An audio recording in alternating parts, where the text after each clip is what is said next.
We all have an overwhelming to-do list these days. It is so easy to get swept away by everything we want to get done, everything that's in our immediate priority list, everything we want to create long term. I mean, it's just crazy. And then you add in social media and emails, and the list quickly grows, and you can easily feel like, how do I manage all this? So I'm creating a special series of videos here that help you establish more ways to be productive. And in this video, we're going to talk about how to do that in your daily schedule. So I'm sharing with you exactly what works for me, and I hope that this gives you some insight and inspiration of how to handle your to-do list, including how to manage it better.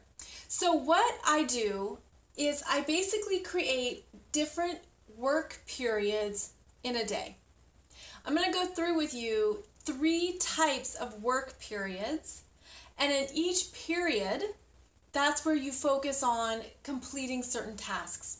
Now, this is a different way of looking at your day. Think about how you currently approach your 8-hour work day, or perhaps just 24 hours in a day. Typically, we look at it through time, right? We say, okay, between 8 and 9 a.m., I do this.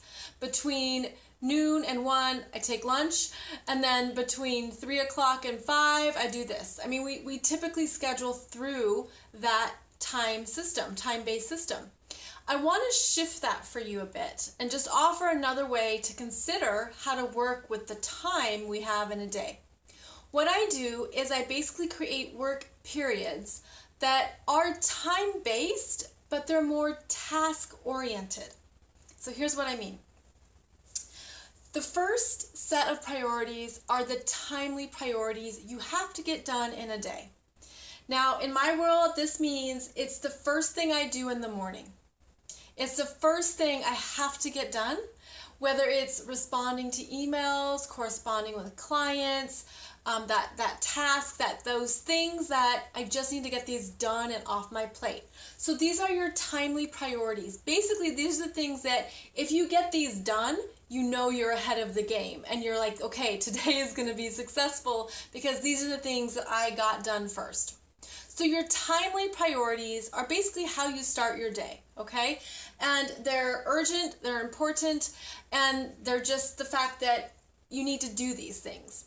So that's how you should begin your day. Typically, most people do. You look in your inbox and you go to those emails that you need to respond to, or the people you need to reach out to. I do that in one period of time during the day.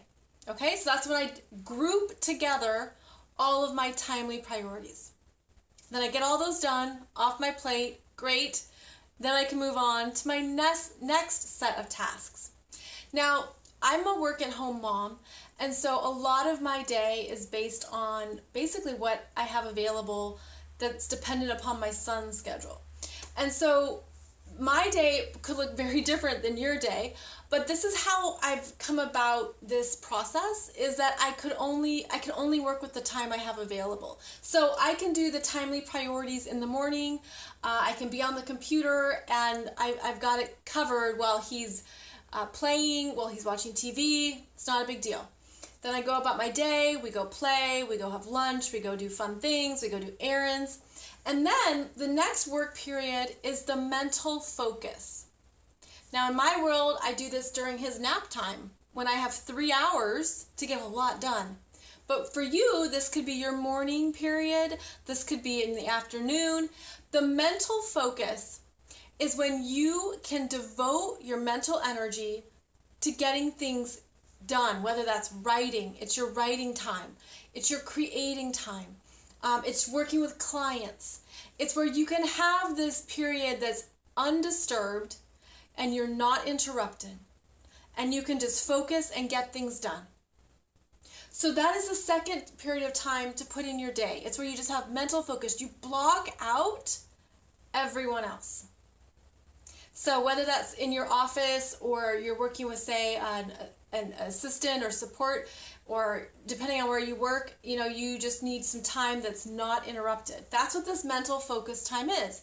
And if you're a writer, you might need this to be most of your day depending on where you're at in a project. If you work with clients a lot, it's probably most of your time in a day is where you can focus on those encounters. So this period of time is really important. Chances are it's your most productive time. Okay? And then the third type of work period in your day is a catch-up time.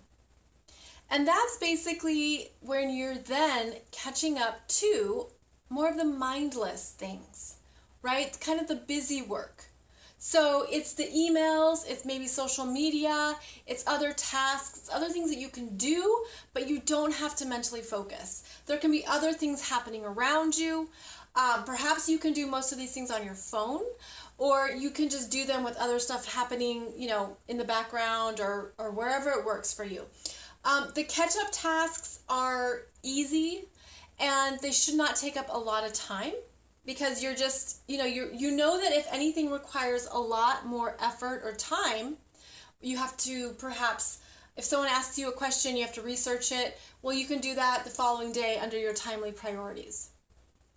We live in this time when everything shows up on our phone, and then right away we can think, oh, I have to respond to this email, or I have to get this done, or I have to. And then before you know it, we're focused on everything that's come up immediately, and that will drain you. You will just feel so worn out because you're always, the hamster on the wheel. It's like you're trying to always get somewhere and you never do. This is about strategizing your day. So that, for example, when you have this mental focus time, you don't have to worry about the emails or social media or anything that's going on. If it comes in, you'll catch up with it later, or you'll respond tomorrow. This time right here is your gold, your golden hours, where you make money or you devote your time to what brings in the dollars.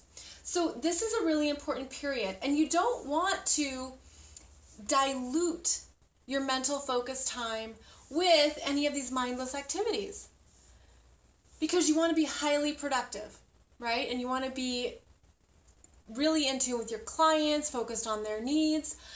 Mental focus time could also be when you're creating materials for classes, webinars, anything for your book projects, your website. I mean, we have so much to do, right? But if you think of it as, well, I'm going to get this done during my mental focus period, right away you've designated a time that you're committing to that. And it can make a huge difference to simply take the tasks in front of you and understand where they go. Now, timely priorities, this could be 1 hour, it could be 2 hours a day. It just depends what's in front of you, right? Whereas mental focus priorities is probably a bulk of your day, and then the catch-up tasks, maybe an hour. I mean, this could even be after dinner. This could be later at night. So think of it as your time throughout the day is based on these designated tasks. And if you start looking at things in that way, it's really going to shift everything you can get done. So, for example, when I get up in the morning and I'm getting things ready for the day, I do all my timely priorities first. My clients, anyone who's working on a project or helping me, I get back to them. Anything around paying somebody, that's important. Anything even on timely tasks that I need to do for my clients. I mean, all that's here, right? Right away, Molly, get this done. And I get it done. It's like, okay, great. And then in the afternoon, I already have an idea of, okay, today I need to do da-da-da-da. And that's where I go for my mental focus. And then the catch-up tasks, again, anything that else that isn't done during the day, I know I'll do it later on. And that way I'm not always having to be on social media to respond right away or to engage or to do the emails right away. It's like this helps it all be in your control. Now I have other videos for you that are about how to establish a productive weekly schedule. So check that out, because I take this same organization and I show you how it can work in your weekly schedule. And then I also have 2 other videos for you that are about establishing productive social media schedules and strategies. And that's really important because it can take up a lot of time posting on social media, right? I have awesome tips for you on how to save yourself time, how to automate, and how to use the best tools that are out there these days. And all of that is going to save you time. It's going to free up so that you have time to focus on all of this, okay? So I hope this works for you. Let me know what you think. Let me know in the comments. And I hope to see you in the next video where I give you some more tips on how you can be more productive in your scheduling.